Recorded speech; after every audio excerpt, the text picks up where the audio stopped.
you know, as I was driving along, I was wondering who was going to be on the panel with me. I didn't know, and I had a fleeting thought. I thought maybe I'll see Michelle there. It's such a pleasure to be here with Michelle and to listen to Sue. Michelle used to be my tutor when I was a medical student.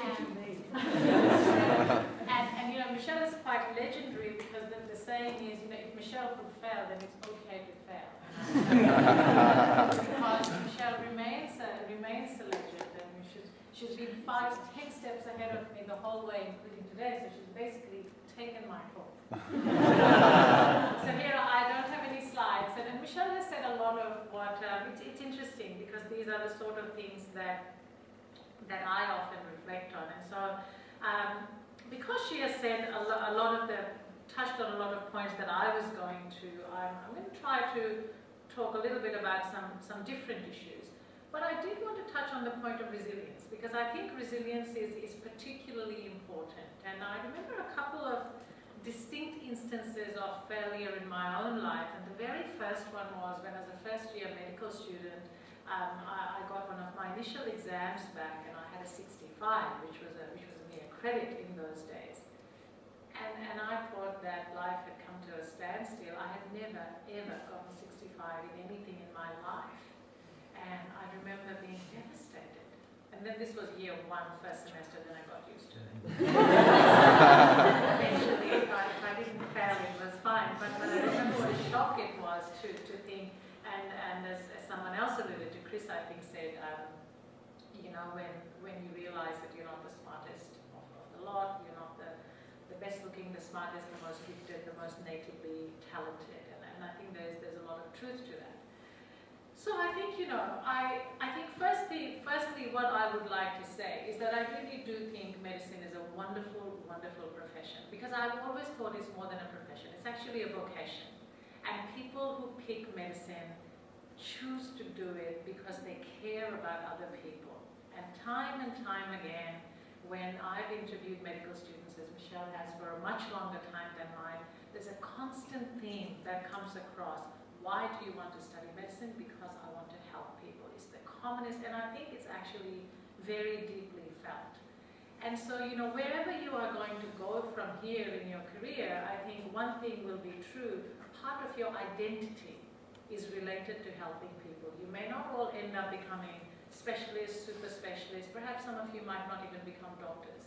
But that identity is really important. And I think what it does, it keeps bringing us back to helping people in whatever way we can. And hence, you know, Sue's role of advocacy, which may not be in clinical medicine, but there's something really deep about helping people. I think that's really important. And you know, in modern times, there's been a lot of talk about grit. And I think grit and resilience are something really important. So a few years ago, I had an intern. She was very good. It was my first week on ward service. It was her first week on ward service. And at the end of the week, she broke down. And I found her crying in a room, and she said to me, I've had a horrible week. I have failed. And she said, and I have failed because you have extremely high expectations of me as an intern. Which was really upsetting for me and very distressing. And I thought, well, here is an intern who is distressed, who thinks that I've had very high. And she said, you know, I cannot keep up with the expectations of clinical medicine. And you know, in her mind, perhaps reasonably so as a first week intern, I was the emblem of all that medicine expected.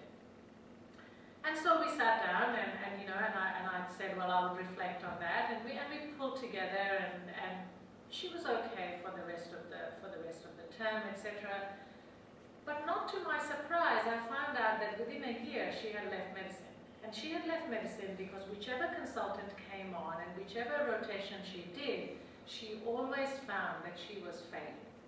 And she kept feeling that she was failing because we were failing her. But in actual fact, she was failing herself.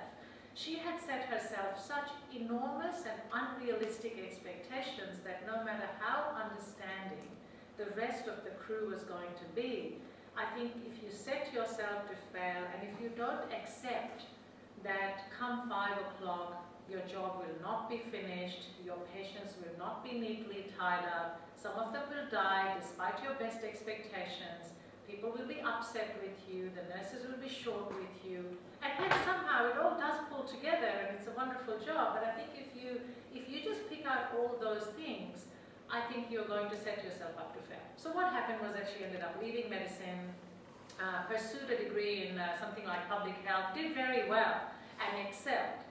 But I think it was a very good example of somebody who I really felt would have made a wonderful clinician had she just accepted that failure was part of growing up. And when I look back, I think what that in turn, and many of us can do with, is that when you fail, it's not about just failing, it's about saying, how can I make myself better, and what do I learn from this failure other than to castigate myself and to think I'm no good. And how do you do that? Well, I think that as Michelle so eloquently said, I think that comes from a sense of purpose. And it comes from something bigger than yourself. And so saying, well, today I failed 5 times to put in an IV, I'm a failure, to today I failed 5 times to put in an IV, hopefully next month I will get better because I'm going to practice, I'm going to find a mannequin, I'm going to find somebody who is good at doing this, so on and so forth, instead of thinking, well, there I go, I could never have a career as X, Y, Z. So I think having a purpose is important, having a moral purpose in medicine, and I think many of us come with a moral purpose already. But I think it's important to keep an eye on that and try to remember why it is that you wanted to do medicine in the first place. And often they're really powerful reasons. I want to talk a little bit about difference, which is something that nobody ever tells us in medicine. Medicine is a very up and down pathway. You get into medicine, you become an intern, a resident, a registrar, you enter a training program, you finish the training program, you become a specialist, then you do a master's or a PhD, you become a subspecialist somewhere along the line. You might have kids, but then you get back to doing what you do, and that's how you earn your name. Medicine has a very small pedestal. There's not much room at the top on the pedestal, and the people who traditionally occupy that pedestal are people who have brought academic fame upon themselves. They're the people who win grants, who do research. They're not necessarily people on that pedestal who are known to be kind to their patients, who are known to be good people. But I think, the pedestal is our own concoction. And what I wish somebody had told me many, many years ago is that there's room below that pedestal, and there's lots of room around to make a difference in the world, which was kind of my purpose of entering medicine. So, many people are interested in how I started writing. And writing has been both wonderful to me because it's provided me with a public platform from which to make a difference, but it's also been a very therapeutic endeavor, which is not something that the average person either needs to know about or talks about, but I think it's relevant to an audience such as yourself. So let me talk about why it's been therapeutic. I guess it's been therapeutic because there are a lot of things that happen in medicine that we kind of just either swallow, or we think that we don't really want to talk about it at the dinner table because who wants to listen, or there are sad things, there are things that puzzle us, and we kind of feel it's part and parcel of what we do, but we sort of innately, we take on the stress, whether that's the stress of failure, whether that's the stress of failing a patient rather than failing ourselves. And writing to me from a very early stage, I've always written, I've written since I was about 7 or 8 years old. And writing to me was always a form of therapy. It was therapeutic for me to spend the day, to take 20 minutes writing about what happened during my day. It helped me to unburden myself, to make sense of my world. And I never really cared. I never thought about publishing this stuff. And as time went on, I began writing in more public places, books, etc.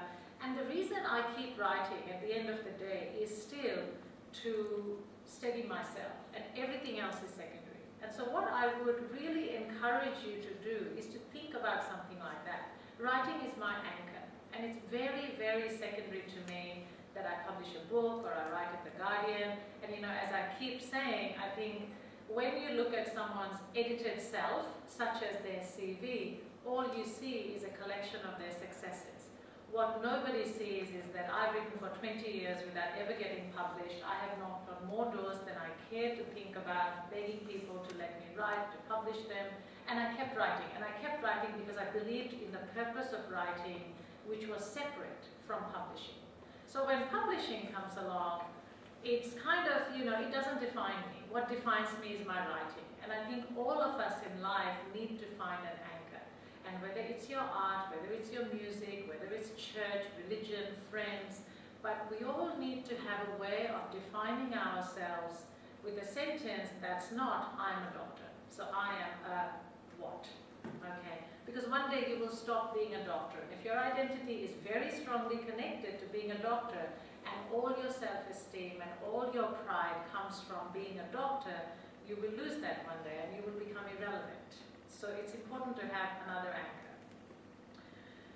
It's interesting being different in medicine, as Sue has also alluded to, and I'll tell you why. So when I began publishing, so as long as my career in writing was silent and obscure, no one knew about it. And then all of a sudden, people began seeing me in places, my colleagues began seeing me in the media or in journals, etc.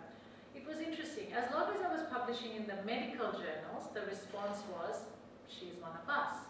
She now writes for medical journals, you know, so okay, great. And then when I wrote a book, or people saw me in The Age, or now in The Guardian, there are a lot of people who say, do you do that because you are no longer interested in medicine? And I've had people ask that of me. Personally, doctors ask that of me. I've heard this at social events where someone says to me, I ran into one of your colleagues who was wondering whether you will one day quit medicine because medicine doesn't interest you anymore. And I find myself aghast at the thought, because when all of this goes, medicine is what I really care about. Professionally, that's what defines me, and I love it. And I'm devoted to medicine. But I think it makes people insecure when you do something else. And you know what Michelle said about they're not letting it get to you and not letting your ego be hurt about what people are saying about you or how people view you. I think it takes all your life to get there. I think it takes all your life to say, I will stop caring about what other people think of me as a doctor. And I often like to think and use the line that when I shut the door and in the room there's just the patient and me, I'm reminded once again of the purpose of my professional life, which is to be a doctor, to be the best doctor that I can, and everyone else can say what they want, feel what they want. And this leads me into my favorite definition of the word integrity. I don't know where I came across it, but it's always struck me as something really that I remind myself every day. And that definition is, integrity is what you do when no one else is looking. And I think that is so true. And that's what, that's what I think that we should practice medicine with. Integrity, when nobody else is looking. How do you treat your patient? What are you thinking about? What are your thoughts? How do you improve yourself? And so that's something really important, to carry integrity into medicine, because there are many, many times when no one is looking and it's just you and the patient, and how you treat your patient defines you as a person. That's what you take home rather than the awards and grants. And to this day, what makes me happiest as a clinician is a little thank you note from a patient saying, thank you for looking after me, thank you for doing what you do, rather than some award at a college ceremony or something like that. Because I think, although all these awards and grants are wonderful, they recognize the edited version of you. They recognize the public version of you. Whereas what the patient has seen behind closed doors with just you and the patient, I hope that what they have seen is a real glimpse of you. And it's much more pleasing and much more satisfying to think you might have made a difference to that patient, which is the reason you entered medicine, rather than to garner another award and another grant, etc. So, something to think about. I think there is a lot of stress in medicine, but I also think that we would be naive to feel that there is not stress in other jobs. And I think, medicine has become so heaped in this conversation about bullying, harassment, stress, depression, drugs, alcohol, marital difficulties, and of course all of them exist. But as I grow older and as I begin to look at the lives and examine more carefully the lives of my patients, the lives of my friends who are non-doctors, I actually think the problems are quite endemic. And in a way, when I look at my cohort, and I was speaking to a medical school friend of mine just last night, I think as doctors we are exceptionally lucky to have the flexibility in our jobs that practically no other profession seems to command these days. My friends in IT, when they lose their jobs and they have young children, they are committed to working 5 days a week. I have not worked a full-time job ever since I had my children 8 years ago. I have always worked part-time. Medicine has enabled me to do that. So, you know, for all the trouble that you put in and for all the grief and the tears and the hard work, I really do feel that the rewards are enormous. And I don't mean that in a monetary sense, because, you know, we all know that there are many, many cleverer ways with shorter courses of making money these days. And medicine is a long way of trying to look for monetary gains. But the kind of the kind of flexibility, the kind of life-work balance that medicine can provide, if you look for it hard enough, I still think is pretty exceptional. And I really, you know, my experience is that I'm particularly grateful for that. And so, you know, so there is light at the end of the tunnel. Yes, it's hard work, but I think you reap plenty of rewards for that hard work. One of the other rewards is having a standing in society. And once again, that's not to be associated with arrogance, but I think that, you know, one of the reasons that I love being a doctor is that it's provided me a public platform. For example, in The Guardian, where people sit up and say, well, a doctor is writing, I'm going to read this. And so all of a sudden, without ever having planned it this way, you know, you can make a difference to a patient, one patient at a time at the bedside, which is what I try to do every day. But then there is this enormous opportunity that has come my way to, you know, reach out to thousands of people who will never see me, and it's great that they won't see me, because I think the point of being a doctor is also to impact public health. So to say to people to reach out to them before they become your patients is great. And that kind of, I feel that if you can improve things at a societal level, if you can address health and illness or mental illness or depression at a societal level, then that's wonderful. And you know, so I'm particularly grateful for the platform that medicine has provided me in order to do that. I'm probably almost out of time, so I was just going to read a little bit from my book, and I'd be happy to answer some questions. And this also echoes what the two other speakers have already said, but I thought I would read a little from my book to finish.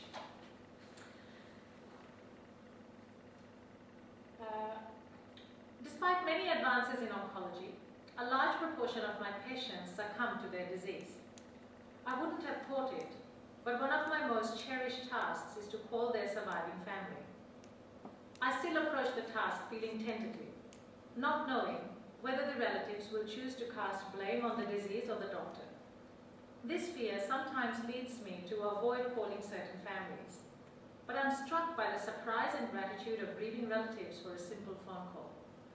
In all these years, I can't ever recall a family that has taken undue advantage of the gesture, but many have said that it has renewed their faith in the medical profession to be remembered in the aftermath of their loved one's demise. A colleague of mine sets aside time to write notes to relatives. Once, a copy mistakenly arrived on my desk. I didn't know the patient, but reading the note caused a lump in my throat. In just a few words, his letter celebrated the elderly patient and saluted his wife for undertaking the demanding journey of cancer with him. It's hard to overestimate the consolation the doctor's words must have brought. But perhaps the single most important thing that I have learned from being an oncologist is to be grateful. I am simply grateful for my life and for my health. Many of my patients have incurable disease. Lately, I have taken to closely observing the trigger that led to their diagnosis. The answers are so benign that they would invite good-humored disbelief were it not for the patient sitting before me. My hand just went to it. My job required a chest X-ray. I turned in bed and just felt a lump. Many patients were leading a perfectly normal life in the days or weeks before the calamity fell. Their revelations are a sobering reminder of the instant power of disease to change our lives. And what I've learned from my patients is that it often takes the diagnosis of a dire illness for them to re-evaluate their life and place the small things in perspective. That poor girl, an old lady once remarked, she looks so sick. I don't mind if you see her first. I looked at her in admiration. She had a brain full of metastases, yet she cared for someone else's welfare. My patients talk to and about their children more. My patients worry less about money, fame or fashion and concentrate more on being at peace with themselves and with society at large. They have finally come to understand and despise the trivial issues that we let crowd our lives. Maybe it really is as simple as that. But I never failed to wonder what it is in our makeup that prevents us from appreciating these things a little earlier. I'm grateful for being able to think, talk and walk. Life is good just as it is. And on the days that my own mind needs convincing, I simply stop by at a patient's bedside. Thank you very much for listening and good luck.